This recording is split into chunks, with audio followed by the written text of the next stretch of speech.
Hello दोस्तों, Zapp travel के द्वारका के नए वीडियो में आपका स्वागत है। तो सुबह सुबह हम तैयार होकर होटल से निकले। सबसे पहले चाय नाश्ता करना था, तो गुजरात के सौराष्ट्र में आए और वणेला गांठिया न खाए, ऐसा तो कैसे हो सकता है। तो हमने यहाँ वणेला गांठिया, फाफड़ा, जलेबी का मजा लिया। यहाँ की खास कड़ी और पपीते के संभारे के साथ मजा आ गया। गर्मा गर्म वणेला गांठिया की तो बात ही कुछ और थी। फिर हम वापस मंदिर की तरफ गए। सुबह के दर्शन के लिए भी काफी भीड़ थी और मार्केट भी सज चुका था।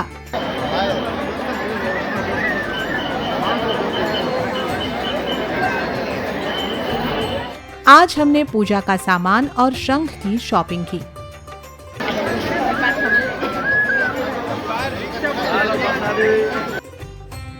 फिर हम चले गोमती घाट की ओर।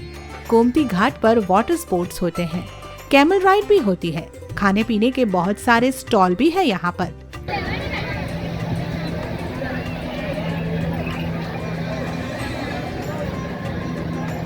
और ये जो खूबसूरत ब्रिज आप देख रहे हैं वो है सुदामा ब्रिज, पर अभी ये ब्रिज काफी वक्त से बंद रखा गया है।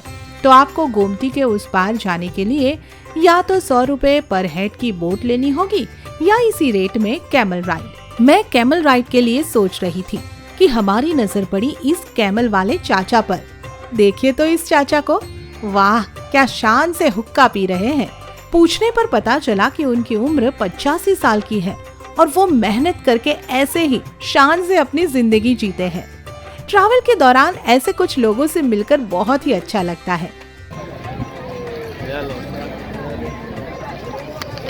फिर हम चले कैमल राइड से गोमती के पानी से होते हुए गोमती के उस पार। बहुत मजा आ गया। रास्ते से आप सुदामा ब्रिज को भी देख सकते हैं और दूसरे पार से देवभूमि द्वारका का नजारा, द्वारका का भव्य मंदिर को देखना, इसको तो मैं क्या ही शब्दों में बता पाऊं। थोड़ी देर यहाँ रुककर फोटो खींचकर हम आगे बढ़े।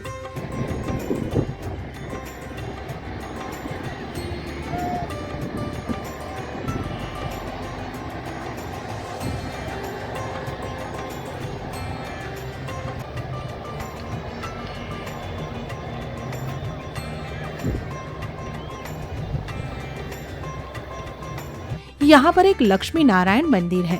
दुर्वासा ऋषि की एक मूर्ति भी है यहाँ।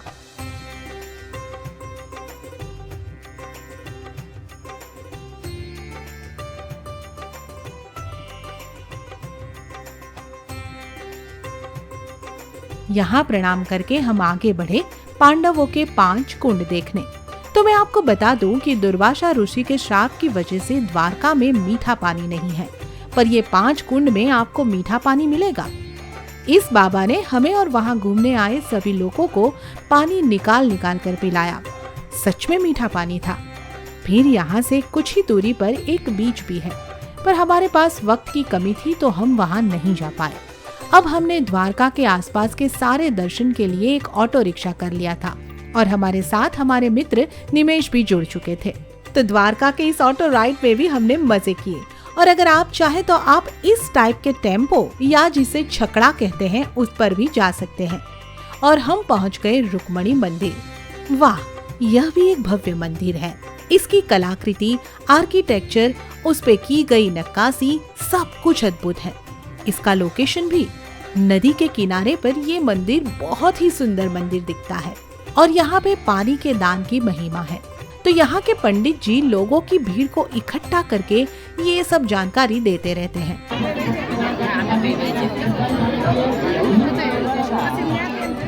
यहाँ दर्शन के बाद हम आगे बढ़े और पहुँचे 12 ज्योतिर्लिंग में से एक नागेश्वर धाम। यहाँ पे पहुँचते ही सबसे पहले आपको दिख जाएगी भगवान भोलेनाथ की ये इतनी बड़ी विशाल प्रतिमा।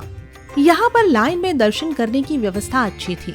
लाइन फटाफट चल रही थी और यहाँ से पूजा की थाली लेकर 200 रुपए प्रति व्यक्ति के हिसाब से आप यहाँ गर्भगृह में जाकर अभिषेक भी कर सकते हैं। पर उसके लिए महिलाओं का भारतीय परिधान में होना, यानी कि चुन्नी के साथ पूरी ड्रेस या साड़ी, और पुरुषों के लिए धोती पहनना जरूरी है। धोती यहाँ से ही आपको दी जाती है। ये एक बहुत ही बड़ा मंदिर है।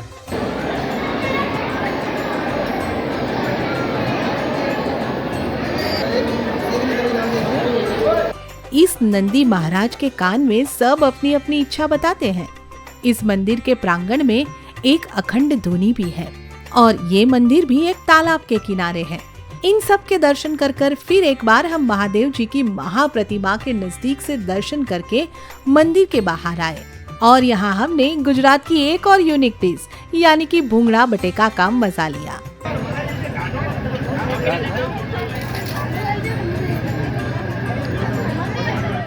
और फिर हम आगे बढ़े अगले डेस्टिनेशन गोपी तालाब की ओर।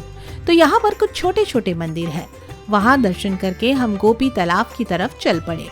तो गांव की गलियों का ये माहौल आपको यहाँ पे देखने को मिल जाएगा।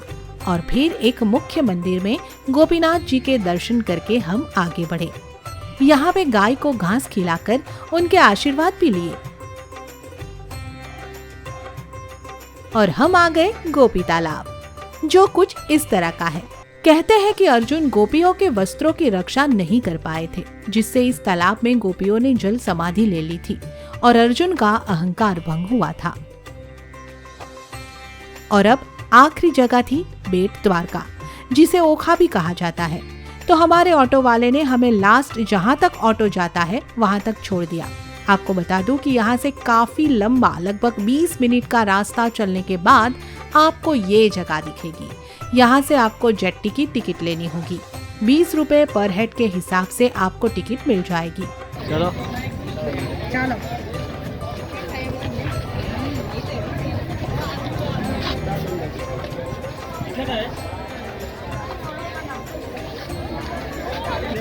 ये रईसो ત્યાં જે રહેતા ને એ લોકો માટે આપણે નોર્મલ। फिर वापस चलते जाइए जेट्टी की तरफ और हम आ गए यहाँ जहाँ से हमें मिलनी थी हमारी जेट्टी। भीड़ तो काफी थी, पर आप देख सकते हैं यहाँ पे जेट्टी या बोट जो भी कहे उनकी संख्या भी काफी है, तो दिक्कत नहीं होती है। हमें भी अपनी जगह मिल गई थी और करीबन 200 लोगों को एक साथ इस जेट्टी में लेकर ये जेट्टी चल पड़ी। सी गर्ल्स ने थोड़ी देर तक हमारा पीछा भी किया और नज़ारों और बोटिंग का मजा लेते हुए हम आ पहुंचे बेट द्वारका या भेट द्वारका। ये दोनों नामों से प्रचलित है। बेट तो हर तरफ पानी होने की वजह से कहा जाता है और भेट इसलिए क्योंकि यहाँ कृष्ण सुदामा की भेंट हुई थी। वो कहानी भी आपने जरूर सुनी ही होगी।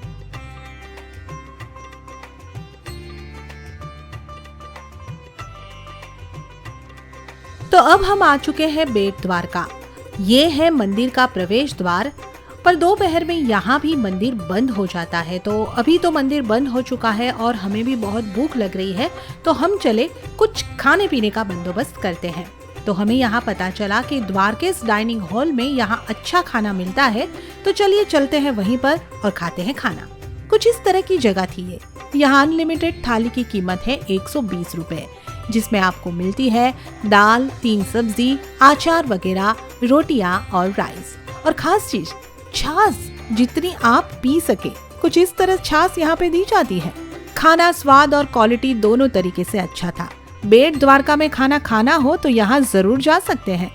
खाना खाने के बाद हम फिर से मंदिर परिसर में पहुँच चुके हैं।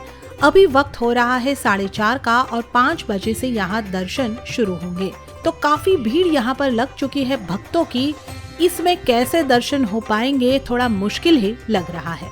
पर अगर कोई पंडित जी आपको मिल जाए तो यहाँ डायरेक्ट दर्शन का प्रबंध हो जाता है। हमारे दर्शन बहुत अच्छे से हुए। फिर वापस द्वारका स्टेशन पहुँचते हुए हो गई थी रात और ये आ गई है हमारी ट्रेन। और अब हम चले सोमनाथ। जय द्वारिकाधीश, हर हर महादेव। मिलेंगे अगले वीडियो में सोमनाथ में। इस वीडियो को लाइक कीजिएगा और चैनल को सब्सक्राइब जरूर कीजिएगा। Bye bye.